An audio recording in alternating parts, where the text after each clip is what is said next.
আসসালামু আলাইকুম। ময়মনসিংহের কৃষি কথা চ্যানেলে আপনাদের স্বাগতম ও শুভেচ্ছা। সুপ্রিয় দর্শক, আশা করি আপনারা অবশ্যই ভালো আছেন এবং আমাদের জন্য দোয়া রাখছেন। আপনাদের জন্য আমাদের পক্ষ থেকে প্রিয়াঙ্কা পোল্ট্রি ফিড কোম্পানির পক্ষ থেকে খুব ভালো একটা গুড নিউজ আছে।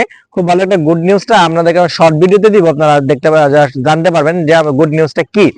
এখন আমাদের কন্ট্রাক্ট ফার্মিং সম্পর্কে অনেক বক্তা এবং কি অনেক খামারি জানতে চান।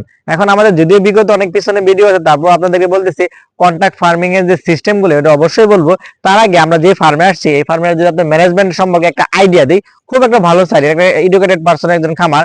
উনি দেখেন এখানে যে পলিথিন ইউজ করছে, আসলে ব্রয়লার সেক্টরে পলিথিন হচ্ছে আপনার একটা নিষিদ্ধ একটা ম্যানেজমেন্ট, কিন্তু আমরা গ্রামগঞ্জে যারা আছে এরা পলিথিনটা ইউজ করি, কারণ পলিথিনের কস্টিং চার্জ কম বা কাপড় ছিঁড়ে যায়, এতে কাপড়ের টাকা লাগে বেশি।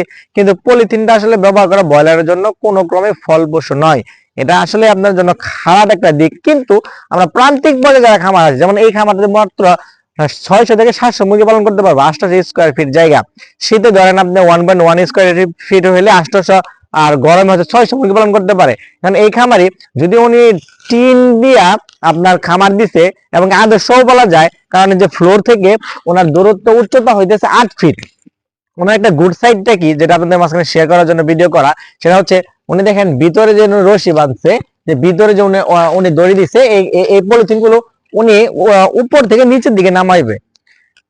এখন এটা গুড সাইড কি, গুড সাইড হচ্ছে এটা যখন আপনার পলিথিন গুলো আর যে মুরগির শরীরে ডাইরেক্ট যখন বাতাস না লাগে, সেজন্য উনি যদি হাফ করে রাখে তাহলে উপর দিয়ে গ্যাসটা বের হয়ে যাবে।